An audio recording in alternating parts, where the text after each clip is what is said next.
So ngayon, nandito ako sa hotel and maingay yung aircon. But i-turn off ko muna yung aircon. Ayan.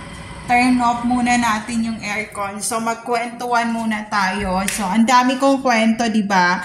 So ayun, nung nangyari na yon, hindi na ako pinapansin na mga kakilala ko sa Ilog. Simula ng elementary, high school, and college. These kids doesn't hi and hello to me. I don't have any friends in that area that I grow up, that my hometown in Cotabato City, Mindanao. Those kids are always hurting me. Sinasaktan nila ako, ginugulpi nila ako, and I don't have anything memory that they use their kindness to hi and hello to me. And pumasok lang ako sa area to said that parang hi and hello na buhay pa ako for more than 20 century, and I'm not die or live with like nothing or useless or without the justice. And yon, wala akong naging kaibigan sa kanila doon sa Ilog. Sobrang boring ng life ko nung time na nasa Ilog ako. And I don't have any friends at all. But when I go in the cities, I have some of those friends na hi and hello. And also, hindi ako naboboard sa cities talaga. And I always go in Catholic church. And I always said na, God, give me a sign on how I do something to exit or go out or go to Manila by using your force and not using any weapons or any hurting other peoples to escape and to travel to go to Manila. Yun ang sinabi ko. And nangyari naman lahat yon. I don't have anything issue at all. And maganda yung pag-welcome ng taga Maynila sa akin. Yun nga lang, pag nakita nila yung taga Mindanao na inayan hello ko, yung mga tao dito sa Manila, hindi nila pinapansin.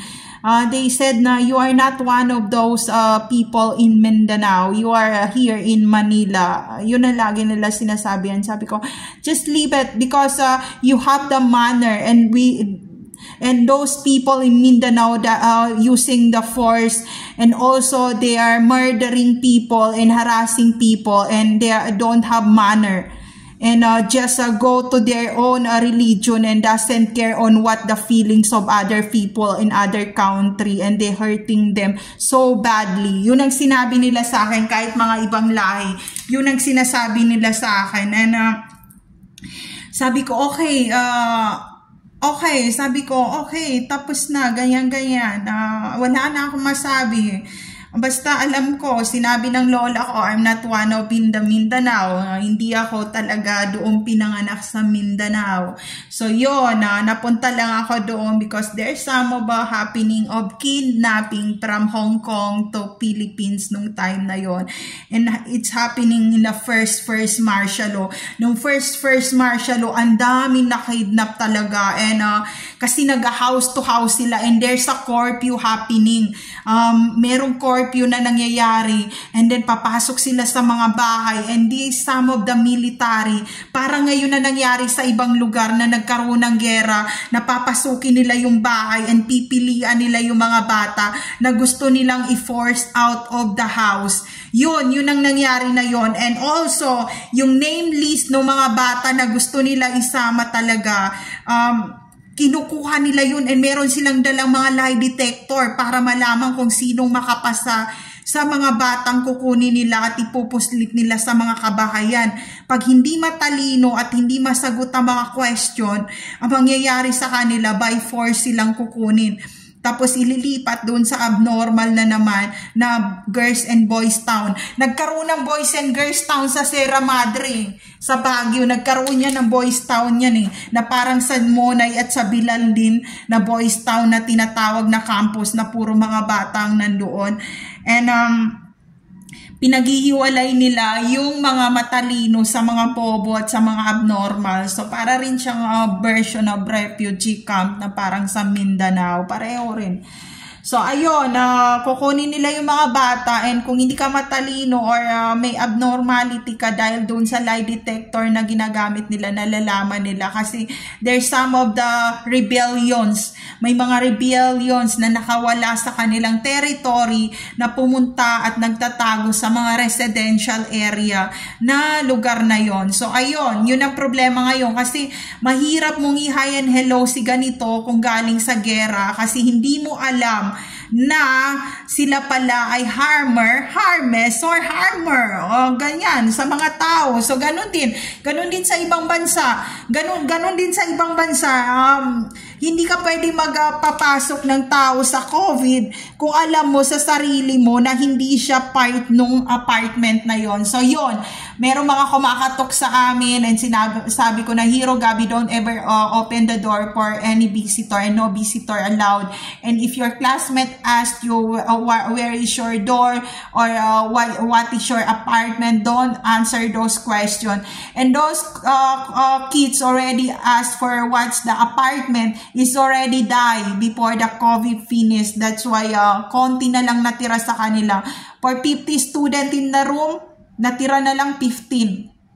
So it means there are lots of kids, mga 35 kids ang nakuha na nagkaroon ng disable or harassment or also namatay na sa COVID. So imagine nyo yun. Yun ang nangyari. So ayun, may mga times na mayroong mga kumakatok ganyan, na may mga mag-ina kasama mga anak nila ganyan. Hindi namin bubuksan yon. Hindi namin bubuksan yon. Lalo na sa US, hindi nagbubukas kahit lumuhod pa sa pintuan, not allowed to open the door. Not allowed to open the door. And kaya ako binakbak yung pintuan ng kapitbahay kasi ini-screenshot nila ako, pinipicturean ako ng mga teenager doon Pinipicturean nila ako at tinahabol nila ako sa elevator So yung inahabol nila ako sa elevator, pinipicturean nila ako, ini-screenshot nila ako, kinakatok nilang kwarto ko sa condo dito sa Tres Terraces Condo, Lagro, Fairview, Manila, Philippines. Ginamitan ko na ng by force. Hinampas-hampas ko yung pintuan at sinabi ko, kung matapang ka, lumabas ka. Kasi doon din yung taong yun Doon yung mga teenager na yun sa kabila, ini-screenshot nila ako. Malay ko kung para saan yung screenshot. Walang mag-screenshot at mag-hi and hello sa kapanahunan na tapos ang COVID kasi lahat tayo, meron pa tayong abnormality,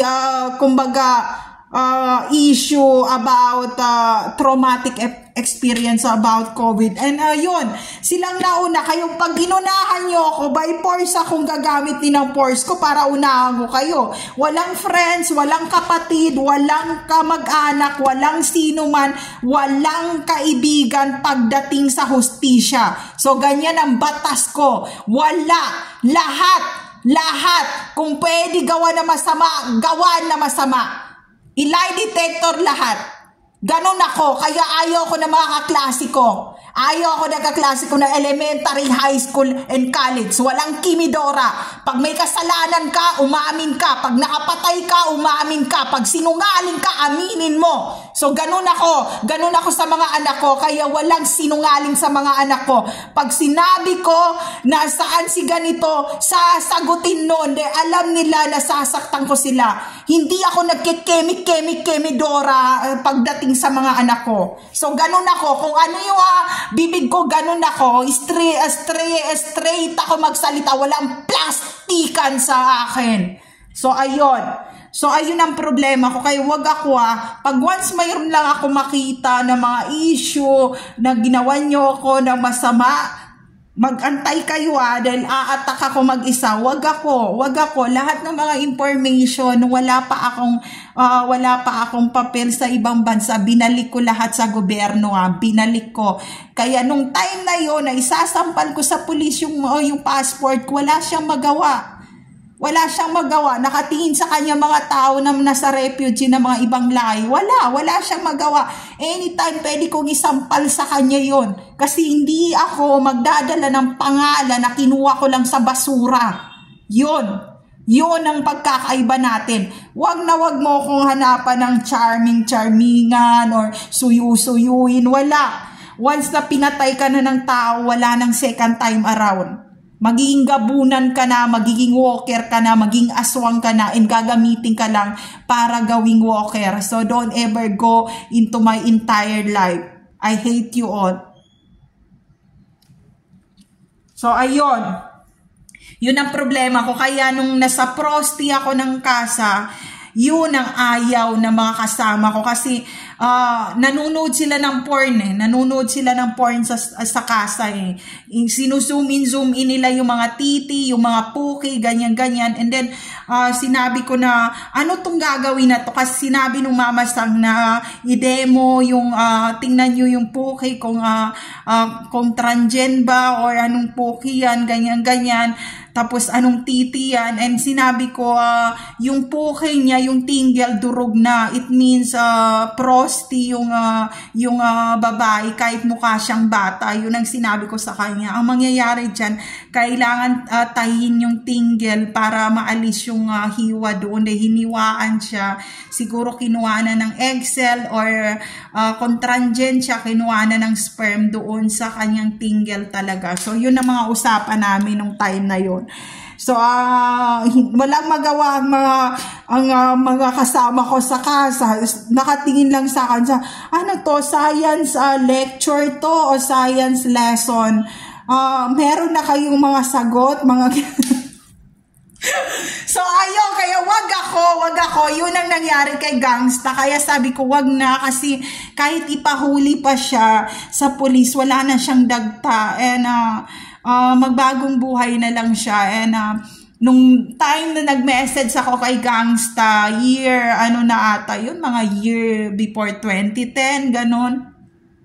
They sinabi niya sa akin na meron raw someone already used my identification and use it through the social media from Luzon, Visayas, Mindanao, and international already. And sabi ko, oh my God, so it means I cannot come back to university because someone already graduate or have their already name, using my name. And sinabi niya sa akin, yes, you should go back to Mindanao and clean what you dirt that you throw in the Mindanao. Sabi ko, wala nga akong basura. Hindi nga basura yan. Sabi nga, hanapin mo yung putang inang gumamit ng pangalan mo at tanungin mo siya sinong nagbigay ng permission para gamitin niya ang pangalan mo sa social media.